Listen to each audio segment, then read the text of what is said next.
अस्सलाम वालेकुम my YouTube family. आज हम बनाने लगे हैं आलू प्याज मिक्स बेसन के अल्टे पलटे, जो खाने में भी गोश्त को भी भुला देते हैं जनाब। तो चलें इसके लिए बनाने के लिए मैंने क्या लिया है, एक आलू और प्याज को मैंने जो है वो कश कर लिया ताकि ये बारीक हो जाए। इसमें थोड़ा सा बेसन ऐड किया है और इसमें सब्ज़ मिर्च और नमक। इसके अलावा मैंने इसमें कुछ ऐड नहीं किया। ये मिक्सचर हो चुका है रेडी और मैंने क्या किया, आग जलाकर तवे को गर्म कर लिया अच्छे से ताकि इस पर चिपके ना। जी जनाब, इस पर बहुत ही थोड़ा सा ऑयल मैंने यूज़ किया है, यानी कि टीस्पून मैंने इस पर डाला है और इसको मैंने अच्छे से इसको देखें जी, इस पे तवे पर मैंने इसको लगा दिया है और इस पर मैंने अब क्या करना है, इसको थोड़ा सा गर्म होने का वेट करना है। साथ साथ ये गर्म हो चुका है बिल्कुल, हमारा तवा जो है बिल्कुल रेडी है। मैंने अब इस पर जो है वो जो मैंने पेस्ट बनाया था बेसन का वो डालना है, लेकिन ये थोड़ा सा ज़्यादा गर्म हो गया तो मैंने इसको थोड़ा सा नीचे उतार दिया ताकि हमारा वो पेस्ट जल ना जाए।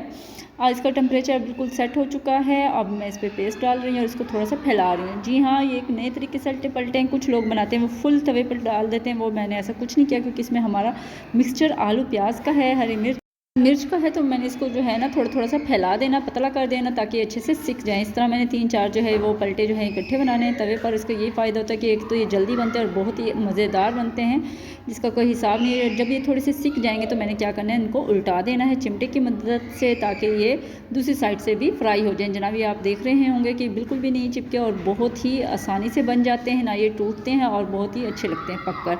और इस तरह ये मैं तीनों को उल्टा दूंगी और इस तरह मैंने क्या करना है कि इनको उल्टाने के बाद मैं इनको साइड पे लगाती जाऊंगी और मज़ीद इसमें ऐड करती जाऊंगी। इस तरह जो है वो एक वक्त में काफ़ी सारे बन जाते हैं और इजीली ये तैयार हो जाते हैं। खाने में जितना ही ये लाजवाब टेस्ट देते हैं उतना ही ये बनाने में भी इनको मज़ा आता है।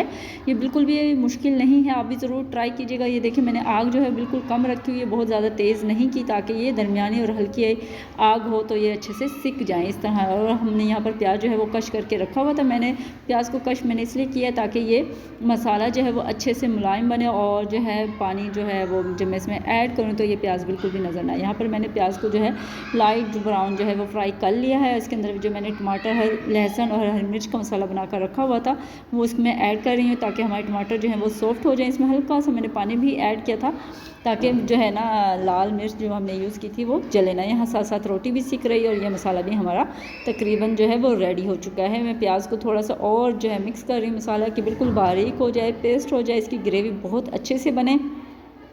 और ये जी मसाले की क्या खुशबू अभी से आना शुरू हो गई है और दिल ललचा रहा है कि जी ये फटाफट से बन जाए और हम इसको जल्दी से खा लें।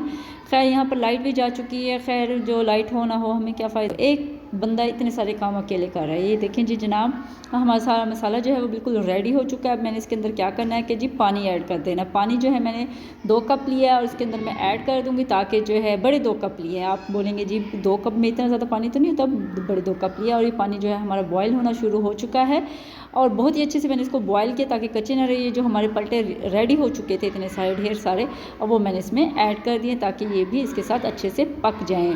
ठीक है जनाब, अब इसको मैंने थोड़ी देर के लिए रख देना है, 10 मिनट के लिए मैंने इसको मज़ीद बॉयल करना है ताकि ये थोड़ा जो पानी है वो कम हो जाए और हमारे पलटे जो हैं पानी को ऑब्ज़र्व अच्छे से कर लें और मसाला मिक्स हो जाए बिल्कुल। जी जनाब, अब मैं इसको आपको करीब से दिखा रही हूँ और ये मैंने ढाँप कर रख दिया इसको 10 से 15 मिनट के लिए और ये हमारे पलटे बिल्कुल खाने के लिए रेडी हो चुके हैं। बहुत ही बेहतरीन बने हैं, नए तरीके से बनाएं। आप इसको अपने घर में ज़रूर ट्राई कीजिएगा और अपनी दुआ में याद रखिएगा। खाते वक्त जो है बिल्कुल आप मुझे याद करेंगे कि जी बिल्कुल नई रेसिपी बताई थी किसी ने।